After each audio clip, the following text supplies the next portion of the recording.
गहलोत साहब भूल जाते हैं, और या फिर उनके मन में कुछ है और बोलते कुछ और है। देखिए, ऐसा यार होना ही चाहिए। अभी वो बिहार में प्रभारी बने और वहाँ नाम कट रहे हैं कुछ लोगों के, जो बांग्लादेशी या रोहिंग्या या और दूसरे प्रांतों के हैं, और वहाँ आकर के केवल वहाँ से नाम कटवाया भी नहीं, और यहाँ आकर के और नाम उन्होंने जो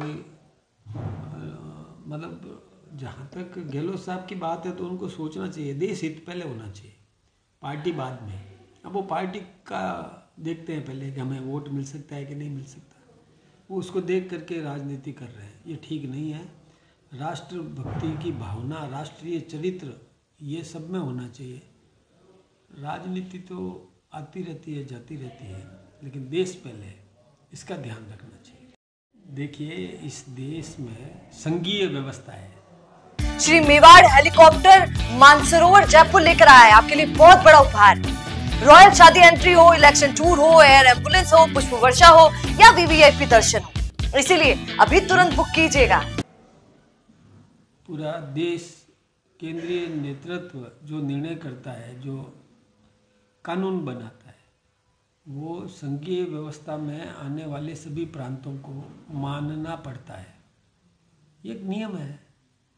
अब इस संघीय व्यवस्था से कोई बाहर कैसे हो सकता है? और ऐसी कोई बात कर रहा है, वो केवल जनता को भ्रमित करने का काम कर रहा है। कर नहीं सकते, हो नहीं सकता। बात रखने का सबको राइट है, लेकिन कानून बनने के बाद उसका पालन सबको करना ही होता है। उसमें कोई अलग कोई व्यवस्था नहीं है। अब वो तेजस्वी कुछ भी उस वर्ग को भड़काने का काम करता है जो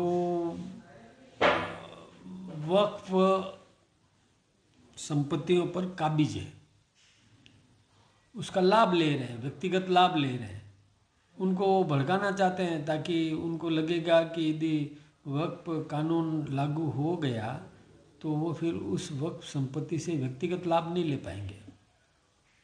वक्फ संपत्ति का लाभ जनहित में होता है, समाज हित में होता है, लेकिन कोई व्यक्तिगत लाभ लेना चाहे तो वो नहीं ले पाएगा, तो उसकी रोजी रोटी छिन जाएगी, तो उसको तो दर्द होता है। उसको भड़काने का काम तेजस्वी कर रहे हैं। मैं सोचता हूँ कि तेजस्वी को भी कानून का पालन करना चाहिए, कानून को मजबूत करने की बात करना चाहिए। केवल भ्रमित करने के लिए या क्षणिक लाभ लेने के लिए भड़का दे जनता को, ये ठीक नहीं है। एक लास्ट सवाल कि अंता चुनाव में हम जीत रहे हैं। अंता चुनाव में हमारे दो कारण हैं जीतने के। एक तो हमारा संगठन बहुत मजबूत है, बूथ लेवल तक की हमारी व्यवस्थाएं हैं, संगठन सुदृढ़ है। दूसरा, हमने उम्मीदवार ऐसा दिया है जो निष्कलंक है, योग्य है, सेवाभावी है, और एक सेवक बनकर के जनता के बीच में खड़ा है, वही स्थानीय है। तो इसके कारण से लोगों में बहुत उत्साह है, हमारे प्रति आकर्षण, हमारे साथ जनता का जुड़ाव भी है। इसका फ़ायदा हमको मिलेगा। हमारी पार्टी एकजुट है, आदरणीय वसुंधरा जी से लेकर आदरणीय मुख्यमंत्री भजनलाल जी से लेकर संगठन के सभी आम कार्यकर्ता भी, और हमारे सांसद दुष्यंत सिंह जी से लेकर के और सभी छोटे से छोटे स्तर पर जो जनप्रतिनिधि हैं, सभी एकमुखी होकर के काम कर रहे हैं।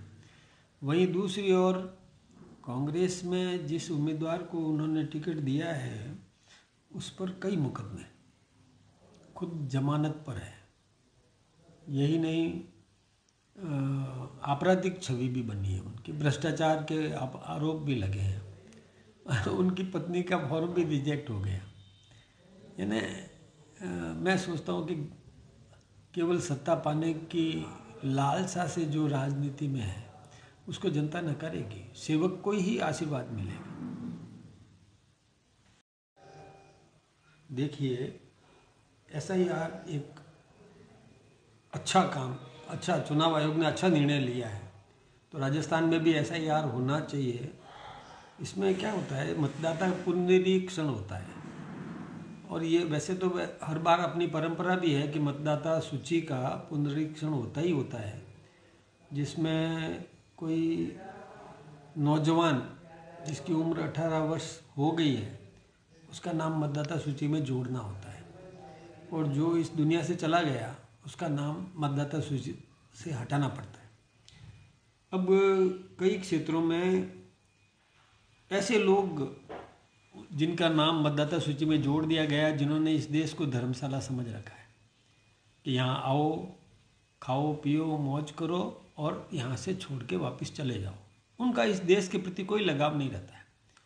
कौन इस देश का सही शासक हो सकता है, उनको कोई लेना देना नहीं है। उनको तो एक धर्मशाला के रूप में उपयोग करना होता है कि यहाँ से फ़ायदा उठाओ। कई लोगों के नाम कई राजनीतिक दलों ने स्वार्थवश जुड़वा दिए। ऐसे लोगों के नाम जुड़वा दिए जो उनको वोट बैंक समझते हैं अपने हिसाब से कि हमें इन लोगों का वोट लेना है, तो उन लोगों के नाम वोटर लिस्ट में जुड़वा देते हैं, जबकि उनका इस देश के हित को लेकर के कोई चिंता नहीं है, कोई लेना देना नहीं है। तो ऐसे लोगों के नाम कटना वाजिब है, यही SIR है।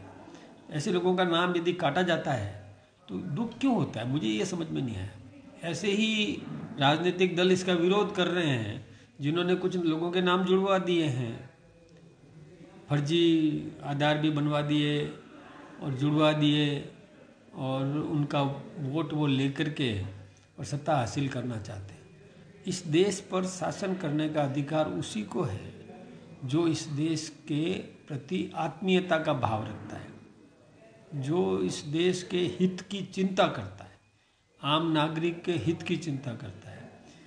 कौन अच्छी तरह शासन दे सकता है, इसकी चिंता करे।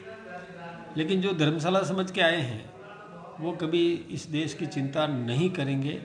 ऐसे लोगों का नाम कटना बहुत ज़रूरी है। कई रोहिंग्या है, कई बांग्लादेशी है, वो इस देश में आ गए, माइग्रेट होके आ गए, छुप के आ गए, कैसे भी आ गए। कोई लेबर के रूप में काम कर रहा है, कोई घरेलू नौकर के रूप में काम कर रहा है, लेकिन वो कब चले जाएंगे कुछ भी पता नहीं। लेकिन वोट दे करके चले जाएंगे, पैसा लेकर के वोट कुछ भी कर देंगे, वो इस देश के हितैषी नहीं है। ऐसे लोगों का नाम कटना चाहिए। बिजनेस अच्छा हो सकता है, लेकिन अगर नाम नहीं दिखा तो पहचान कैसे बनेगी? अब टेंशन छोड़िए, द फैक्ट इंडिया आपके बिजनेस को देगा वो पहचान जो पूरे राजस्थान में हर किसी तक पहुंचे। न्यूज चैनल पर विज्ञापन, पॉडकास्ट और प्रमोशन के जरिए आप सीधे 5 लाख सब्सक्राइबर और 10 करोड़ से ज्यादा व्यूज तक अपनी पहुंच बना सकते हैं। तो देर किस बात की, आज ही द फैक्ट इंडिया से जुड़िए और अपने बिजनेस को बनाइए हर घर का नाम।